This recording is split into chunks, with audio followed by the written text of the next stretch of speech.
A Igreja de Cristo unida, isso é maravilhoso, com certeza. Isso é gratificante para a gente e a felicidade, certamente, satisfação do nosso Senhor. Feliz de conhecer o pastor Gabriel, de poder ser edificado na companhia dele. Os poucos instantes que a gente passou junto com sua esposa, seus filhos, o pastor Charles, o pastor Jim, assim também como suas esposas, a igreja maravilhosa que tem me recebido de maneira inesquecível. Amados irmãos, eu trago um abraço da Igreja Presbiteriana Castelo Forte. Se vocês estiverem lá em Maceió, por favor, visitando, vocês têm casa, vocês têm igreja, vocês têm família lá, tá bom? Fiquem certos disso. Serão bem recebidos. Eu queria pedir que vocês abrissem suas Bíblias em 1 Timóteo, primeira carta que o apóstolo Paulo escreveu, então, a Timóteo, no capítulo 4.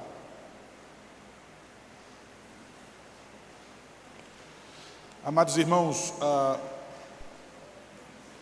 eu tenho viajado bastante, eu tenho visto uma coisa, isso está na história da igreja, isso está na Bíblia, como é que Deus pune as igrejas, e de uma maneira bem particular, de uma maneira que muitas vezes a gente não observa.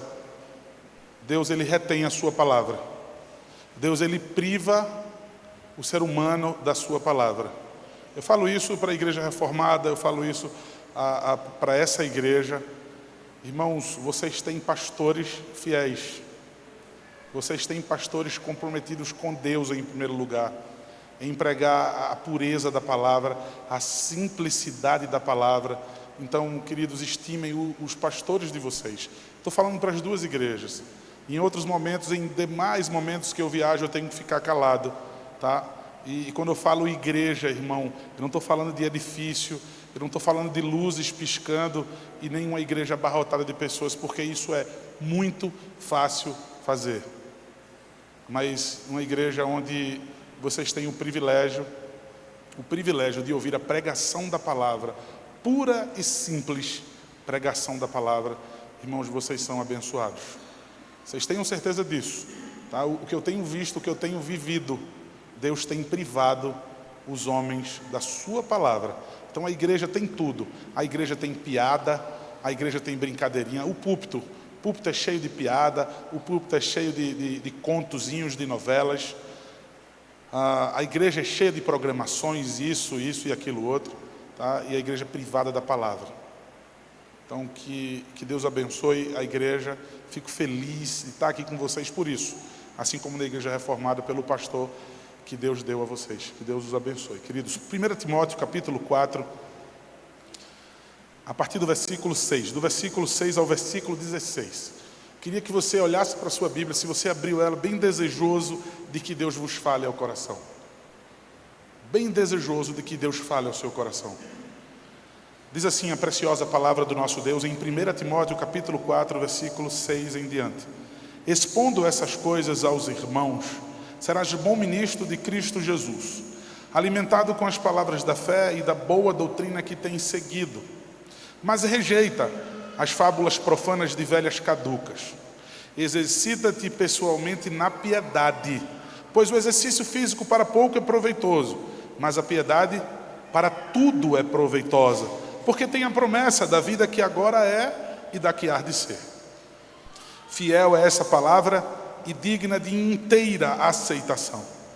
Ora, é para esse fim que labutamos e nos esforçamos sobremodo, porquanto temos posto a nossa esperança no Deus vivo, Salvador de todos os homens, especialmente dos fiéis. Ordena e ensina essas coisas. Ninguém despreze a tua mocidade, pelo contrário, torna-te padrão dos fiéis, na palavra, no procedimento, no amor, na fé, na pureza. Até a minha chegada, aplica-te à leitura, à exortação e ao ensino. Não te faças negligente para com o dom que há em ti, o qual te foi concedido mediante profecia com a imposição das mãos do presbitério. Medita essas coisas e nelas ser diligente, para que o teu progresso a todos seja manifesto.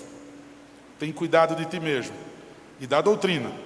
Continua nesses deveres, porque fazendo assim, salvarás tanto a ti mesmo como aos teus ouvintes. Amém. Vamos orar mais uma vez.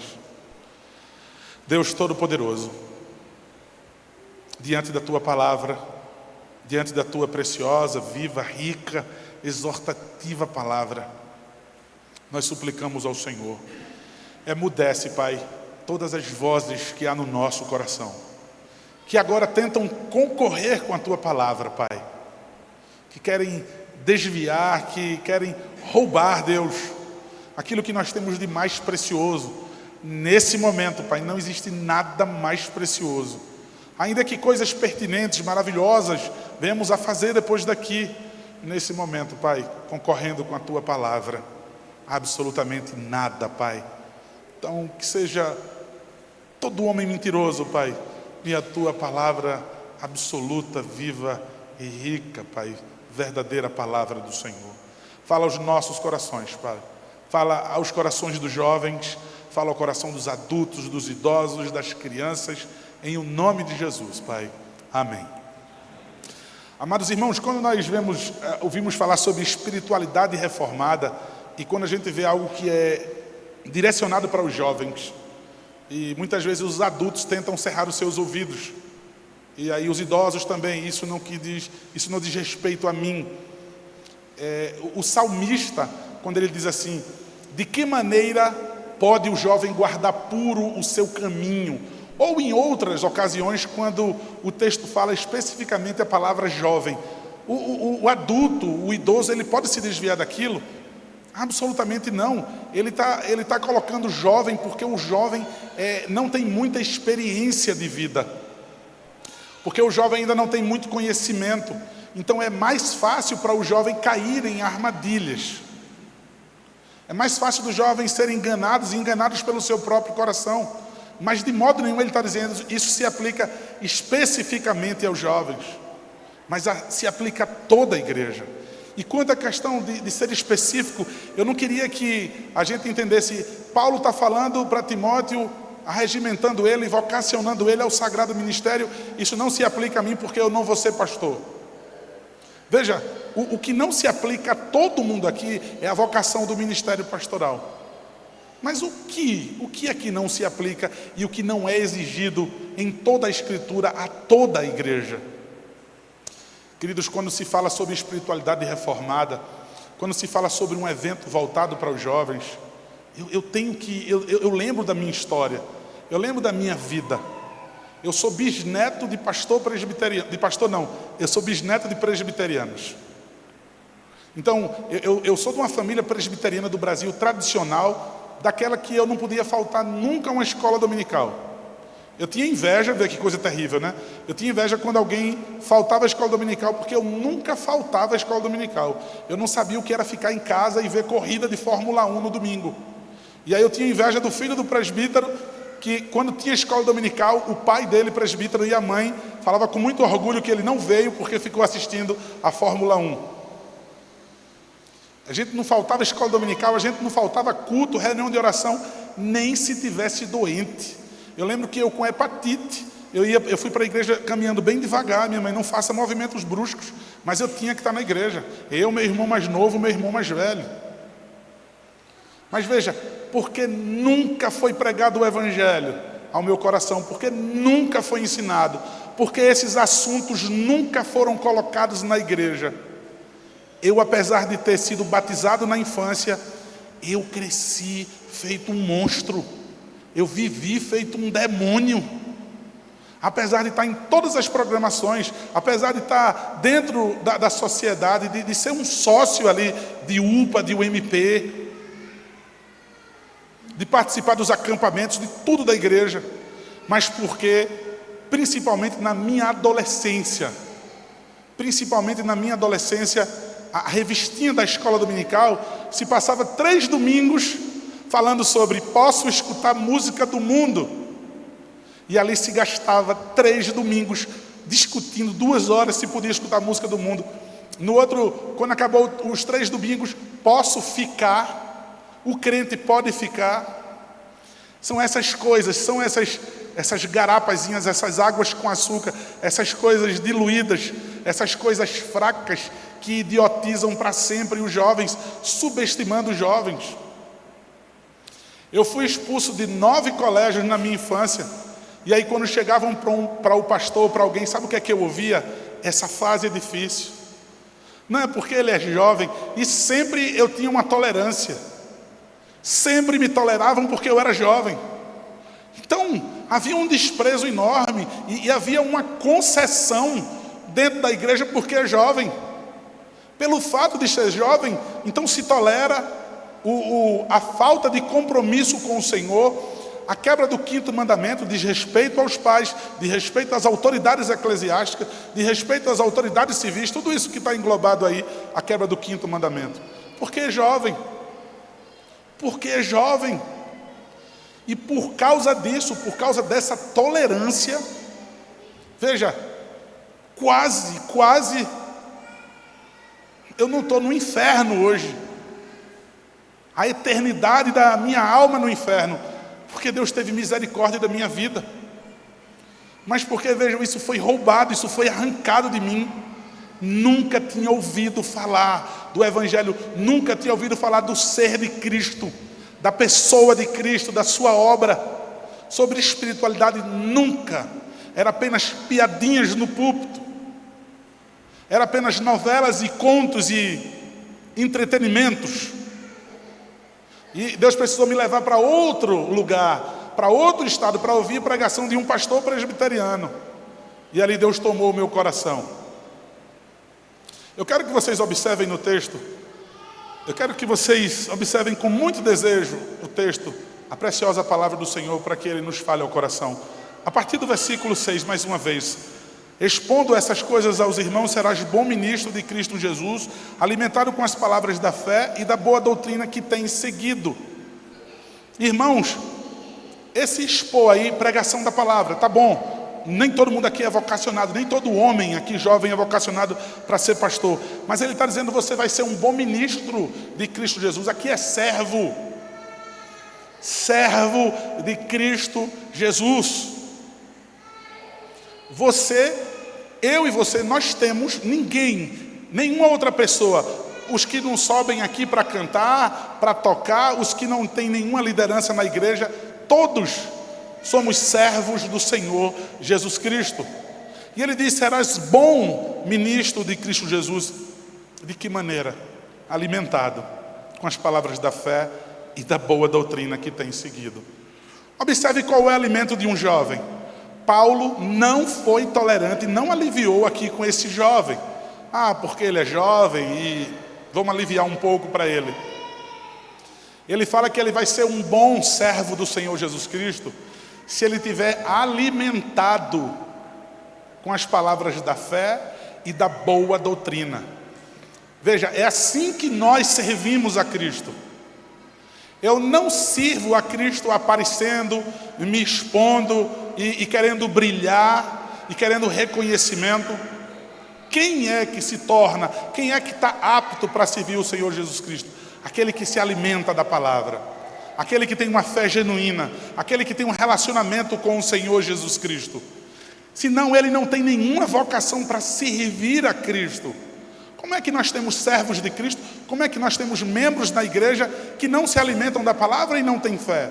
Então não são membros do corpo de Cristo, se não são servos. E ele vai falar um pouco sobre isso, ele dizendo, veja, vocês se alimentem com as palavras da fé e da boa doutrina que você já tem seguido. Então vai falar aqui da questão da mãe dele, da família dele, sua mãe e sua avó, Eunice e Lloyd. O pai dele era gentil, o pai dele certamente era gentil grego, não era evangélico. Como foi difícil para essa mãe, como deve ter sido difícil para essa mãe manter esse rapaz no evangelho.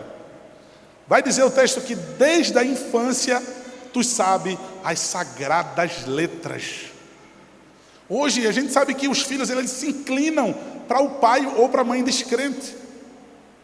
Se tem um pai ou uma mãe que é descrente, o filho vai se inclinar para seguir o descrente, para seguir o ímpio. E se nós temos um pai negligente, então o filho vai seguir a negligência do pai. Um pai que não se alimenta da palavra, da fé, veja, e da boa doutrina, os filhos vão seguir esse exemplo, ainda que ele diga no falso moralismo: faça o que eu digo, mas não faça o que eu faço. Os filhos vão seguir a sua apatia quanto ao Evangelho. Mas ele diz que vocês já têm seguido a responsabilidade de criarmos os nossos filhos na palavra de Deus. E não esperar que o pastor faça isso, mas diariamente no lar, como diz Deuteronômio capítulo 6. Deuteronômio capítulo 6 diz que nós devemos inculcar no coração da criança. Deus ordena.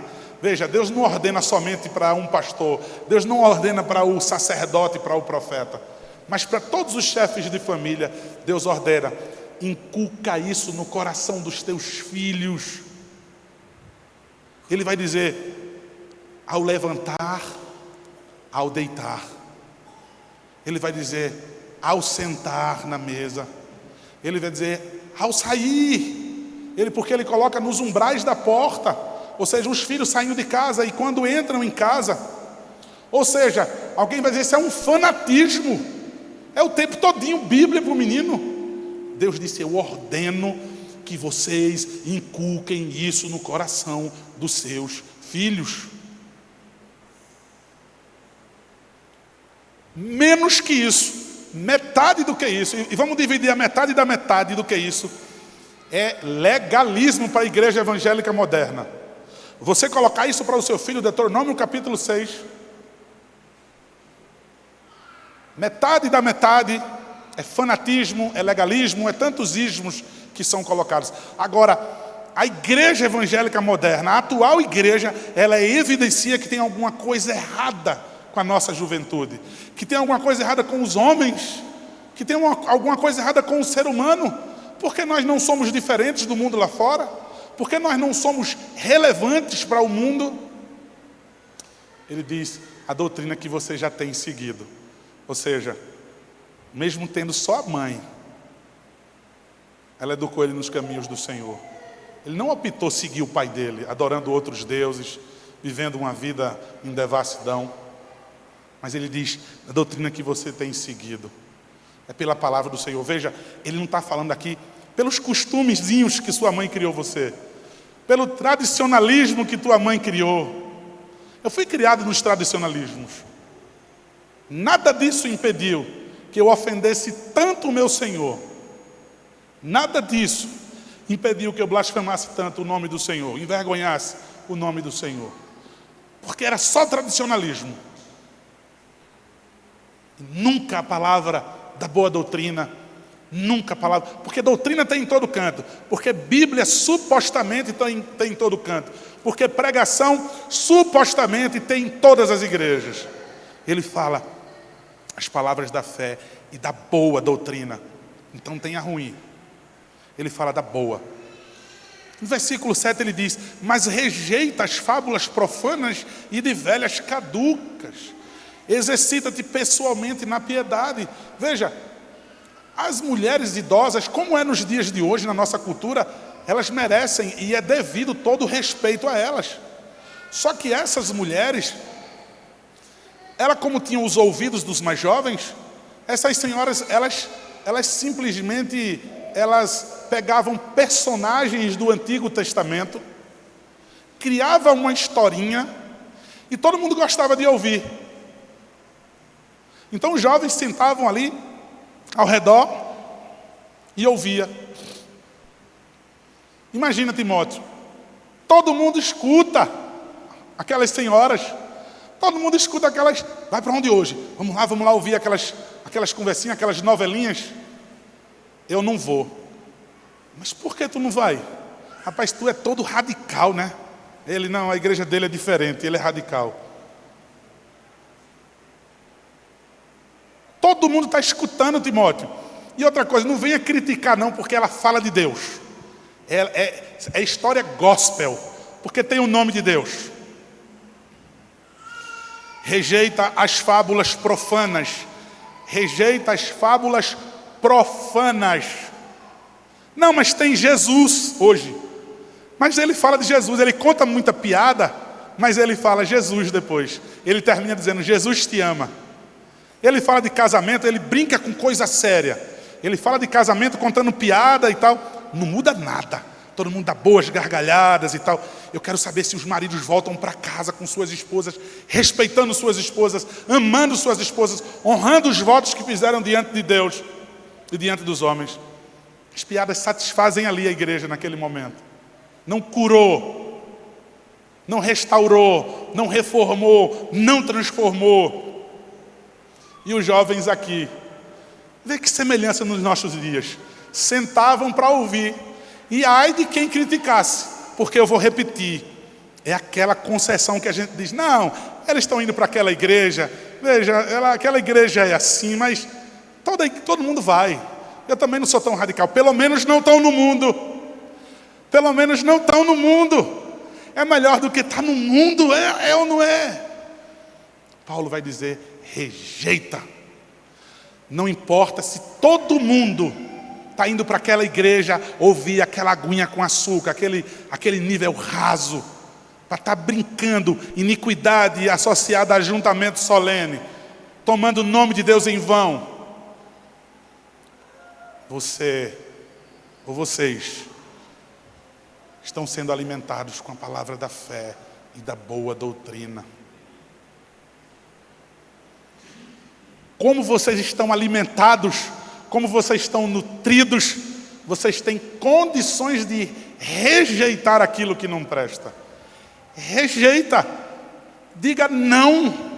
Tenha uma personalidade firme. Eu não preciso. Por que você não precisa? Porque eu já estou alimentado. Porque eu já tenho um alimento sólido e saudável na minha igreja. Do meu pastor, do meu pai, da minha mãe. Eu não preciso, então eu digo não com muita segurança. Mas espera aí, respeita, tolera. Olha quem são as senhoras. E aí a gente pode dizer, é tal igreja, é tal pastor, é tal sociedade. Rejeita. Eu quando era adolescente eu conheci o pastel e a Coca-Cola. Eu cheguei em casa, minha mãe sempre fez comida de panela. Minha mãe não é mineira não, mas alagoana assim, que não assava uma carne não, era tudo cozido e era todo dia aquela luta no fogão. Aí eu cheguei na saída da escola, os colegas chamaram para comer um pastel e uma coca. Eu estou falando conhecer entre aspas. Comer antes de sair para casa. Meus pais não deixavam eu lanchar na escola porque a gente se alimentava bem no café da manhã e aí almoçava bem, então. Mas aí eu comi um pastel e uma coca. Cheguei em casa, minha mãe disse, meu filho, o almoço. Eu disse, não quero almoçar, mãe. No outro dia, de novo. Terceiro dia, de novo. Porque aquilo era gostoso, aquele pastel de vento, com aquele ketchup de mentira doce, com Coca-Cola. Então, no terceiro dia, minha mãe veio, disse, vem cá, e veio cheirar minha boca, esse menino está usando droga. Eu disse, eu não estou usando droga não, mãe. Ela, por que você não quer almoçar? Porque eu comi pastel e coca na escola. Veja, não alimenta, não nutre, não serve absolutamente para nada, mas dá prazer e causa uma sensação de saciação. Veja, eu estou saciado, eu não estou com fome, mãe. Eu não quero feijão, arroz e a salada de todos os dias. E o pastel é gostoso, e a coca é gostosa, é uma explosão de sabor.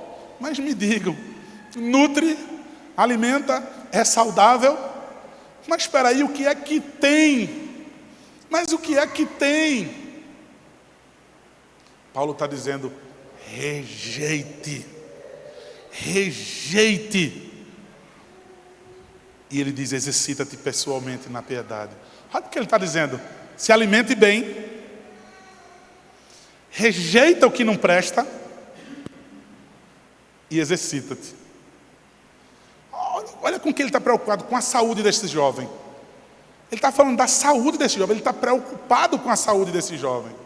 Exercita-te pessoalmente na piedade, no teu relacionamento com o Senhor.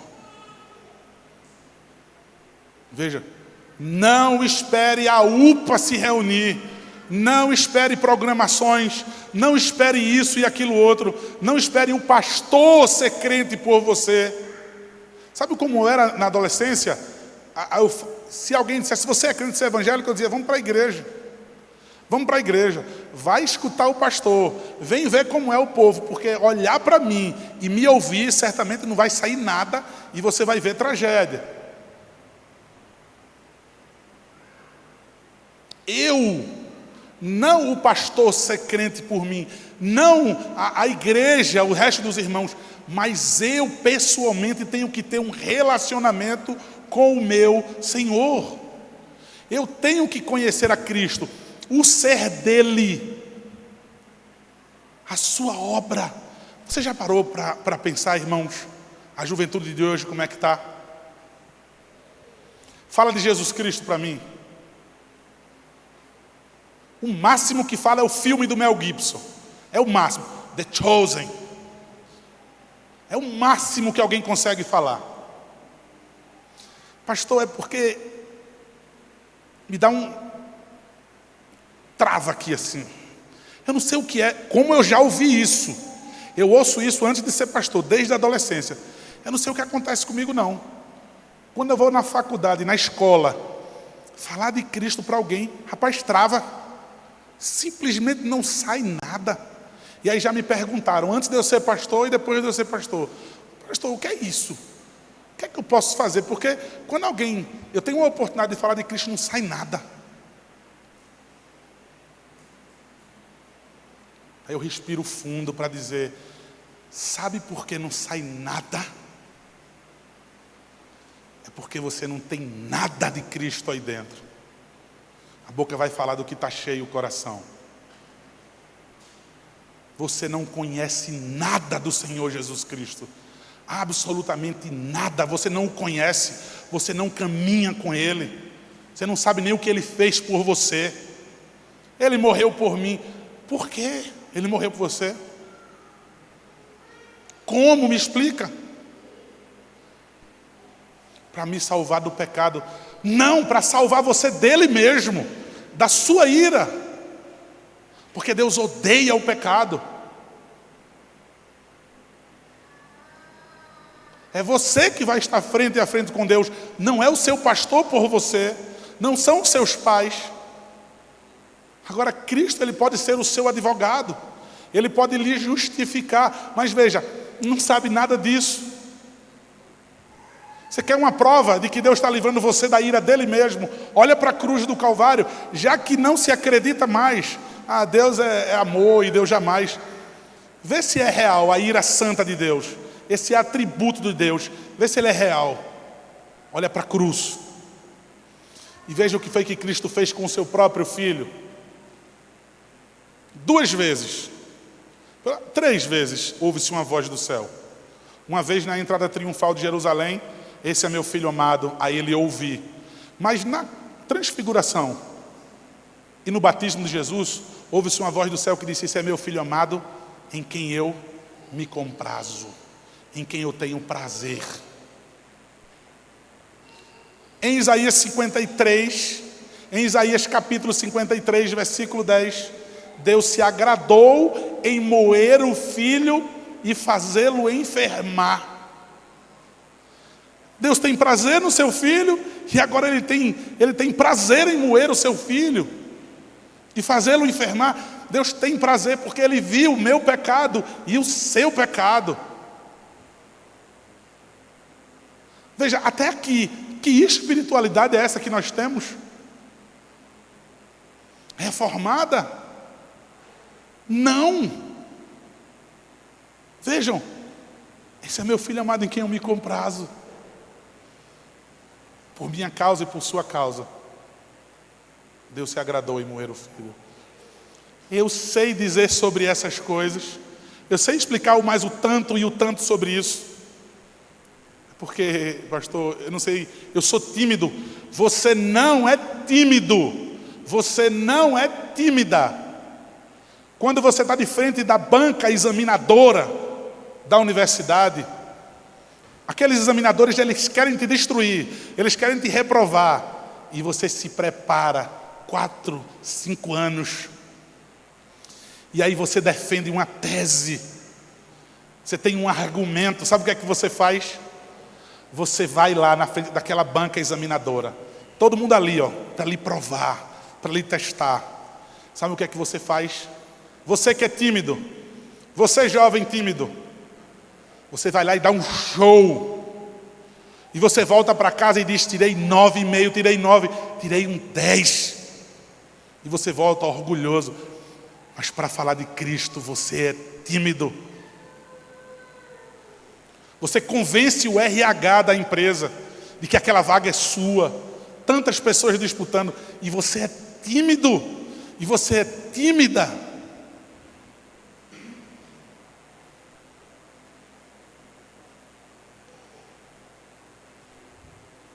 O exercício da piedade é algo que eu mesmo tenho que buscar no relacionamento com o Senhor. Isso é espiritualidade reformada verdadeira. Pessoalmente. Até quando é que os pais vão arrastar os filhos para a escola dominical e para o culto, barganhando PlayStation, barganhando isso e barganhando aquilo outro? Exercita-te pessoalmente na piedade. E ele vai dizer porque o exercício, o versículo 8, o exercício físico para pouco é proveitoso, mas a piedade para tudo é proveitosa, porque tem a promessa da vida que agora é e da que há de ser. O exercício físico, ele é proveitoso. Ele fala que ele é pouco proveitoso, porque ele fala de algo eterno. Quando ele fala pouco, ele não está descartando o que é necessário. Veja, ele está dizendo que em comparação com a piedade que serve para a vida eterna, isso se torna tão pouco e tão pequeno. O exercício físico para pouco é proveitoso. Naquela época já existiam os ginásios, já existiam as Olimpíadas. O apóstolo Paulo escrevendo a Timóteo, eles têm isso na visão deles. Os jovens, antes de lutar, antes de correr, eles exibiam seus corpos. E aí o pessoal já apostava e dizia: esse aí está preparado. Está preparado esse daí. Mas veja, o exercício físico aqui é pouco, de pouco proveito. Eu quero dizer, faz bem, viu? Faz bem para a academia, faz bem se alimentar bem. Não é isso que Deus está dizendo que não serve. Serve. Agora veja, ele está colocando também o exercício físico também. Alguns teólogos entendem que isso tem a ver com o externalizar a nossa adoração a Deus. Daquelas coisas que a gente faz no culto visível, para que as pessoas vejam. Coisa que a gente vê no romanismo, ainda hoje. Veja, a coisa ela é espiritual, a coisa é de dentro do coração. Então esses atos externos de adoração aí tem pouco proveito. Certamente ele também está falando sobre isso. Mas então ele está dizendo que a piedade para tudo ela é proveitosa, porque ela tem a promessa da vida que agora é e da que há de ser. Sabe o que é que eu fico triste? Quando alguém fala assim: é melhor o jovem estar assim na igreja do que estar no mundo. Ah, porque eu estou em tal igreja e meu marido deixou de beber. Ele é crente? Não, pelo menos ele deixou de beber. Ah, porque meu filho está naquela igreja ali, mas pelo menos parou de fumar maconha. Ah, pelo menos ele melhorou um pouquinho. Eu não estou preocupado com poucos padrões morais, éticos mudados. Eu estou preocupado com a eternidade da juventude, com a eternidade dos nossos jovens, com a sua eternidade. Quando veja, o pastor de vocês, e a gente tenta persuadir vocês de toda forma, quando a gente chora por vocês, geme com dor de parto, quando a gente chega em casa arrasado pelo trato de algumas pessoas na igreja, porque a igreja não responde à pregação do evangelho. Veja, irmãos, a gente está pensando na eternidade de vocês, porque veja, os pastores verdadeiros não são atores. Tem muitos atores por aí, muitos treinam uma maneira bonita de falar, e isso e tantas outras coisas. Bota no sermão as histórias lindas e brinca isso, aquilo, outro. Veja, um pastor que está preocupado com a eternidade, porque é a noiva de Cristo, porque é a igreja. Ele vai dizer, ela é piedosa, ela tem proveito, porque ela serve para essa vida. Ela serve para a gente viver essa vida. ela serve para viver a vida eterna. Por isso que ela tem mais valor do que qualquer outra coisa, quando se trata das coisas terrenas. Vejam, queridos, eu queria correr, porque é por causa do texto que é grande e por causa do horário que é nosso inimigo, certamente. O versículo 9. Fiel é essa palavra e digna de inteira aceitação. O relativismo hoje. Eu concordo com o pastor, mas algumas coisas do pastor eu não concordo. Prova biblicamente por que você não concorda. Ousa fazer isso, ele não vai ficar com raiva de você. Mas você simplesmente guardar para você e dizer, eu não concordo isso, porque esse pastor ele tem uma linha, prova biblicamente para você. Ou você segue pastor? Você segue pastor? Você segue moda? Você segue homens? Prova biblicamente. Pastor, eu queria conversar com o senhor. Eu duvido o pastor ficar com raiva de vocês. Ele vai amar o irmão, a irmã que se interessou e procurou ele para falar da palavra. Pastor, eu não consigo entender esse tipo de coisa que tem no nosso culto. Por que não tem essas coisas no nosso culto? Pastor, por que o senhor tratou assim? Por que o senhor faz assim? Eu duvido o pastor ficar com raiva de vocês por causa disso, com toda a educação, com toda a piedade. Mas sabe o que acontece? Eu não concordo. Aí vira para o irmão e para a irmã com fofoca e diz, eu não gosto muito disso dele não. Disso aí que ele fala, disso que ele faz. A partir de quê? A partir de que você não concorda? O teu conceito. Os teus caprichos, os teus gostos. Estamos falando da igreja de Cristo. Não estamos falando do teu negócio. Não estamos falando do teu quarto, do teu carro. Veja, essa palavra é fiel. Essa palavra é verdadeira que o pastor está pregando. A maneira como ele vive, a maneira como ele está conduzindo a igreja. As duas igrejas eu estou falando aqui. É fiel, é o sola escritura. Eu não tenho como contrariar o pastor. Se rende, aceita, se humilha. A palavra do Senhor, para que ela te transforme. Que orgulho infernal é esse? Que você diz, não, porque eu sempre vivi assim. Porque a igreja sempre foi assim. Porque o outro pastor era assim. E o outro antes do outro era assim. E porque eu aprendi assim. Não importa. É a palavra do Senhor. Acima do pastor. Acima de mim. Acima de vocês. É fiel a palavra. É a suficiência das Escrituras. Ela é digna de inteira aceitação.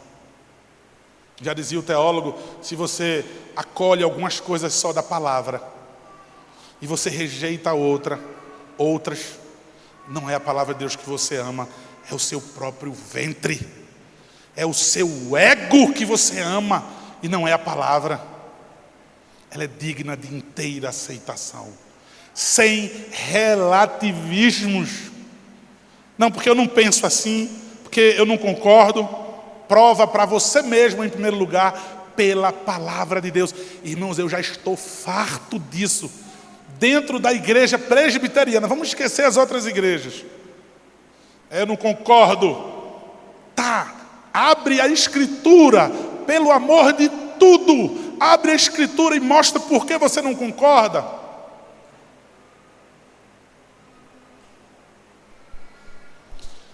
Na igreja, há um tempo atrás, eu tirei aquelas músicas gospel, tudinho. Tirei. Até porque eles reivindicaram direitos autorais. Aí chega o meu irmão mais novo e diz, eu não concordei com o que você fez e tal. Eu disse, meu irmão, foi mesmo. Meu irmão mais novo, lá no meu gabinete. Mas foi mesmo, foi. Eu não gostei, minha esposa não gostou. E isso não se faz não, meu irmão. Muito radical. Certo? Agora, veja, meu irmão, a gente está falando aqui de culto, né? Então, minha opinião não tem validade nenhuma, como também, com todo respeito, meu irmão, a tua opinião não tem. Vamos para a Escritura? Aí ele, bora. Todo ser que respira, louve ao Senhor. Foi o texto que ele colocou para que a gente cante as músicas gospel. Ele dizendo que louvor ali era música gospel. Você vê, eu estou contando porque é o exemplo do meu irmão. Você vê que, não vou nem dizer pobreza, né? Mas assim, que ignorância bíblica. Mas ousa fazer isso. Ousa conversar com o teu pastor. Veja, porque eu não concordo. Mas se a palavra é fiel, fiel é esta palavra e digna de inteira aceitação. Quando é de inteira aceitação, eu me rendo. Eu me submeto, eu me humilho, eu sou convertido, eu sou convencido, eu sou transformado, eu mudo de opinião. Irmãos, diante da palavra, eu não tenho orgulho nenhum. O Senhor pode me moldar, o Senhor pode me levar para a direção que Ele quiser. A palavra dEle. O versículo 10 diz: ora, é para esse fim que labutamos e nos esforçamos sobremodo, porquanto temos posto a nossa esperança no Deus vivo, Salvador de todos os homens, especialmente dos fiéis. Veja o que ele está dizendo para um jovem aqui: o esforço, a labuta. Aqui a labuta, irmãos, no original é trabalhar ao ponto de exaustão, a ponto de você desmaiar. Quem já trabalhou até esse ponto sabe o que eu estou dizendo. Uma vez eu fazendo missões, a gente foi fazer a casa de um missionário e foi bater uma laje. E a gente tinha uma refeição só por dia, e aí nesse dia a gente não tinha nem comido. E aí eu fui bater a laje, estava com a lata de brita e misturando a massa. E quando foi lá para meio-dia, me deu uma tontura, eu só ouvi alguém dizendo assim: os olhos dele estão virando para trás. Alguém pegou lá uma goiabada, colocou na minha boca. A gente trabalhou aquele dia ali batendo a laje a manhã toda, desde cedo até meio-dia, no sol quente. Trabalhar a ponto de desmaiar. Que juventude fraca que a igreja tem feito hoje. Quantos homens fracos. Que igreja dodói a dos nossos dias. É uma igreja dodói. Uma palavra dura, correta. Veja, a espada de dois gumes. A palavra do Senhor, que vai cortar mesmo você, vai cortar o teu orgulho, o teu ego, mas Ele vai cortar cirurgicamente para te curar. Veja, não vou mais para essa igreja. O pastor me exortou, o pastor levou a público, reclamou por causa disso. Eu vou para outra igreja, vou ficar 2 domingos sem vir para a igreja para ele aprender. Você não ofende ao pastor? Você não magoou o pastor? Estamos falando do teu relacionamento com Deus, da tua piedade. Uma igreja fragilizada, uma igreja sensível, uma igreja cheia de picuinhas, de coisinhas pequenininhas. Tudo é motivo de briga, tudo é motivo de insatisfação. Absolutamente tudo. Parece que as pessoas ficam esperando. Obrigado, meu irmão. Já vou indicar o seu nome para o diaconato, viu?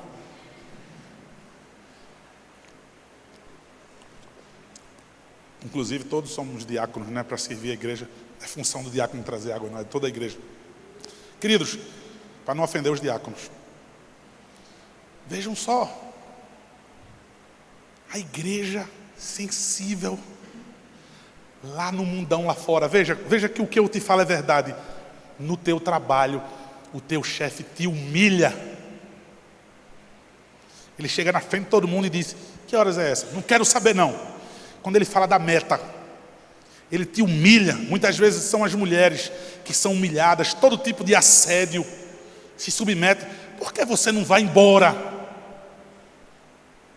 Por que você não diz: ei? Por que você não chega para os outros funcionários e faz um motim?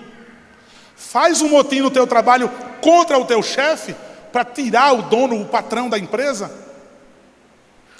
Faz contra o reitor da tua faculdade. Mas na igreja eu tenho uma liberdade enorme para fazer isso. Mas na igreja eu tenho força, eu acho disposição, eu acho tempo para causar um mal-estar. Não, mas é porque eu estou com a verdade, porque com a verdade, eu preciso dizer a verdade, eu preciso viver a verdade, eu não posso ficar com isso para mim porque eu tenho uma razão, e você vai achar um bocado de gente para concordar com você. Aí eu quero dizer a você: faz a segunda-feira, faz isso no trabalho com o teu chefe. Por que você não faz? Você não é tão corajoso? você não é tão corajosa, você não é tão verdadeiro, você não ama tanto a verdade. É porque no final do mês você tem uma recompensa.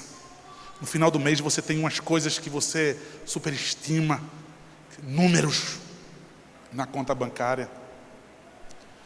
Amados irmãos, é para esse fim que nós labutamos e nos esforçamos sobremodo, porquanto temos posto a nossa esperança. A esperança hoje no português ela é traduzida nos nossos dias como algo que talvez aconteça, né? Ele está falando aqui de certeza absoluta.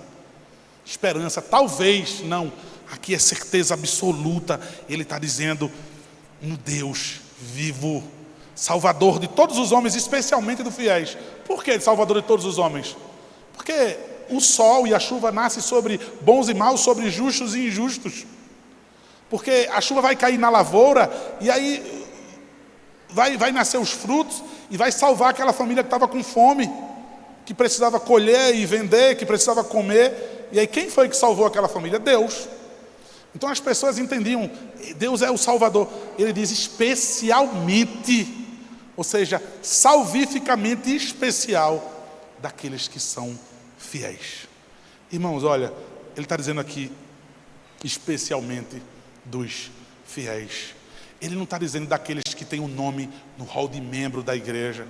Ele não está dizendo aqueles que estão associados à sociedade interna.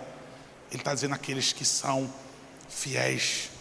Ele está dizendo que os oscilantes estão de fora, os volúveis estão de fora, os sensíveis, os dodóizinhos estão de fora. Ele está falando aqui dos que são fiéis. Sabe o que é fiel? Pergunta para uma esposa o que significa um marido fiel para ela. Ela vai dizer: na saúde e na doença, na fartura, na escassez. Ele do lado, firme, ele não abandona, ele cuida, ele ama, ele protege, ele provê. Veja, temos muito conceitos de fidelidade quando diz respeito ao meu relacionamento com Deus e à minha piedade. Eu fujo e eu finjo que não sei o que significa fidelidade. Mas o versículo 11 diz: ordena e ensina essas coisas. Ninguém despreze a tua mocidade, pelo contrário, torna-te padrão dos fiéis na palavra, no procedimento, no amor, na fé e na pureza. Eu já disse que vou correr e não corri. Irmãos, ninguém despreze a tua mocidade, a tolerância que deram a mim. É porque ele é jovem, é porque ele é jovem. Os jovens hoje dominam o mercado, os jovens hoje fazem isso, os jovens fazem aquilo outro. Mas na igreja, porque os jovens no mundo aí fora, para tudo, fazem e acontece. E quando é dentro da igreja, são os fracos, os incapazes, os eternamente infantilizados. Porque na igreja os jovens não amadurecem? Porque não são robustos. Não permita que desprezem a tua mocidade. Ele diz, a tua pouca idade, muito pelo contrário, constranja os mais velhos, constranja o resto da igreja. Seja um modelo, ele diz, muito pelo contrário, torna-te padrão dos que já são crentes, torna-te padrão dos fiéis. Olha aí, jovens, olha o que ele está falando para vocês sobre espiritualidade reformada. Vejam, torne-se um padrão hoje, em nome de Jesus Cristo, para sempre, para a igreja, para os adultos serem constrangidos e dizer: eu não tenho um compromisso como esse jovem. Eu não tenho um relacionamento com Cristo, um conhecimento do nosso Salvador como tem esse jovem. Eu não tenho um comportamento, uma postura de reverência na igreja como esses jovens da nossa igreja. Vocês viram que não tem isso de tolerância, de torna-te padrão dos fiéis. Seja um constrangimento para o resto da igreja que já é crente, que eles olhem para a juventude da igreja, Que eles olhem para a juventude da igreja e que eles se sintam movidos por dentro. Como é que eles são? E por que é que eu ainda estou nessa condição? Ele vai dizer na palavra, no procedimento, no amor, na fé e na pureza. E eu não vou ter condições de tratar cada um deles. Mas o versículo 13: até a minha chegada aplica-te à leitura, à exortação e ao ensino. Não te faça negligente para com o dom que há em ti, o qual foi concedido mediante profecia com a imposição do presbitério. Irmãos, até a minha chegada aplica-te à leitura, a exortação aí é a pregação da palavra, ao ensino. Mas veja, se aplicar na leitura da palavra, eu posso dizer para os jovens que não leiam a palavra de Deus, que não se dediquem a compartilhar sobre Deus com seus amigos, com seus familiares, aplica-te à leitura da palavra de Deus. Eu posso pedir isso aos jovens? Sabe o que é que eu tenho ouvido hoje? Os pais dizerem que os seus filhos estudam 8 horas por dia para o Enem. Eu já ouvi uma mãe com orgulho dizer para mim: pastor, o meu filho estuda 12 horas por dia para fazer o Enem. E aí eu respirei fundo e disse para ela: quantos minutos, miseráveis minutos, o seu filho lê da Escritura Sagrada por dia, que a senhora incentiva? Quantos míseros minutos da palavra o seu filho lê por dia? Me enche agora de satisfação e mostre o orgulho dizendo: ele 15 minutos antes das 12 horas, ele lê a Escritura Sagrada. O porquê da juventude evangélica está assim, queridos? Porque das nossas igrejas, eu não conheço a igreja de vocês, eu estou falando das igrejas, da minha igreja. A minha não, aqui eu sou pastor, aqui eu sou ministro, aqui eu sirvo. Não te faças negligente para com o dom que há em ti. O dom dele aqui era a pregação da palavra, mas Deus dotou a todos os seus servos, a todos os seus crentes com os seus dons. Quando Paulo escreve aos Romanos, ele diz que vai ser edificado com os dons de vocês, com os frutos de vocês, mas ele fala dom também. O dom de Paulo era a pregação da palavra, era a exortação. Eles vão contribuir. Irmãos, qual é o seu dom? Você é crente? Você é crente? Qual é o seu dom? Porque você precisa usar, ele está dizendo, não seja negligente, nem o pastor e nenhum dos seus servos, e nenhum dos membros da igreja de Cristo. É o dom do pastor. É o dom do pastor de vocês. Com os seus dons, seremos igreja para a glória de Deus. Isso é uma espiritualidade reformada, genuína. Ele diz: não te faça negligente com o dom que Deus te deu. Com o que você é diligente? Com o seu carro? Com os seus bens? O seu anseio pelo futuro? Por ganhar o seu lugar ao sol? Nisso você é diligente? Com o dom que o Senhor te deu para servir. É a primeira coisa que você negocia no seu tempo, nos seus dias. Não seja negligente. Ele diz: medita essas coisas e nelas ser diligente, para que o teu progresso a todos seja manifesto.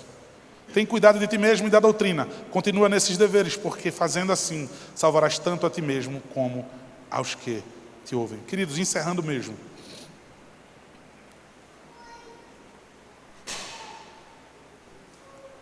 Medita essas coisas, amigo há pouco tempo, já sabe que eu amo água com gás.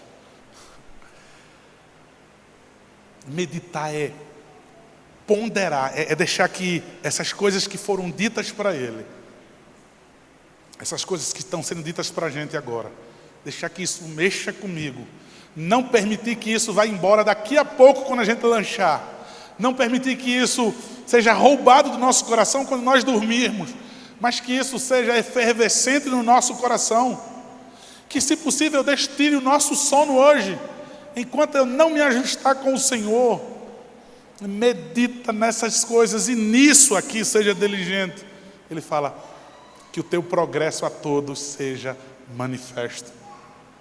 Sabe aquela questão de timidez? Certamente Timóteo tinha essa desculpa também. Irmãos, progresso na fé. Em tudo nós queremos progredir. Se é no trabalho, nós queremos uma promoção, queremos um salário melhor, queremos uma posição melhor. Em todos os aspectos nós queremos, em tudo aquilo que nós amamos, nós queremos progredir. Nunca retroceder, nunca ficar para trás, nunca estagnar. Ele está dizendo, na fé, eu quero que o seu progresso seja manifesto a todos. Meu irmão e minha irmã, a igreja, ela tem que nos ver. Eu preciso ver em vocês, e vocês precisam ver em mim, um crente cada vez mais piedoso, espiritualmente reformado. Veja, irmãos, conhecedor do meu Senhor, íntimo com Cristo, servidor comprometido com a sua igreja. Isso tem que ser visto cada vez mais em mim.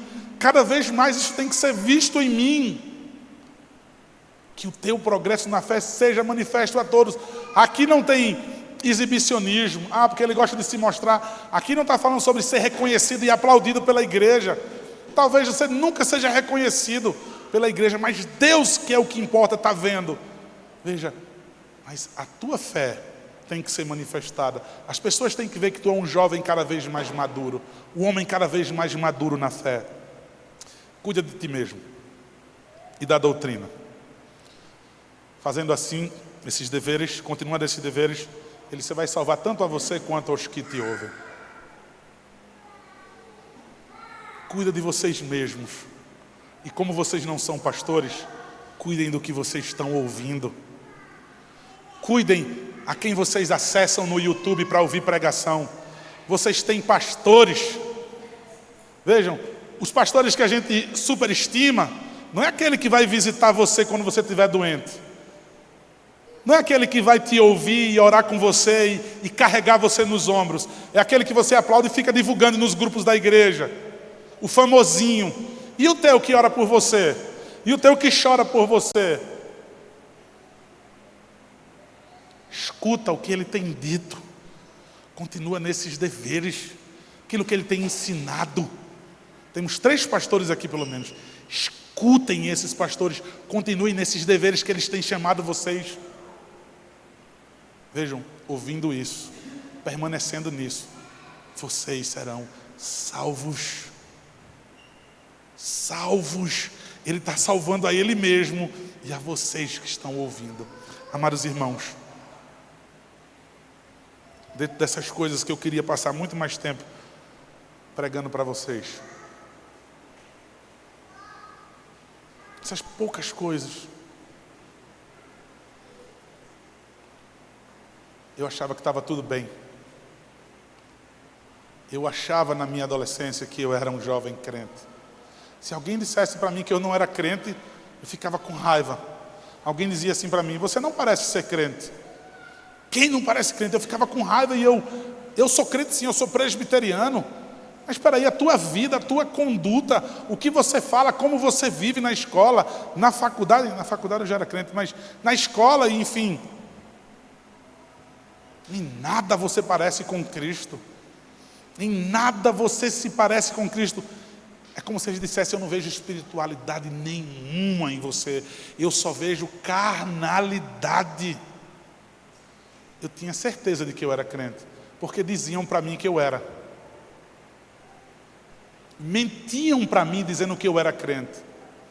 Me deixavam conformados de que eu tinha espiritualidade. Um jovem completamente carnal, sem esperança, sozinho no mundo, sem Deus. Hall de membros, batizado. Aprove ao Senhor em graça manifestar-se ao meu coração através da sua palavra. Jovem, porque Deus me poupou, porque Ele não permitiu que fosse tolerada a minha pouca idade. Veja, o Senhor falou ao meu coração, o Senhor me tomou para Ele mesmo, me transformou, e a cada dia tem, e como eu preciso ser transformado, e como eu preciso ser mudado, e como eu preciso estar mais perto do Senhor, e tem prazer nisso. Que assim seja, meus irmãos, jovens, adultos, idosos e crianças. Se o Senhor te chamou, se o Senhor falou ao teu coração, Deus o abençoe. Pastorzão.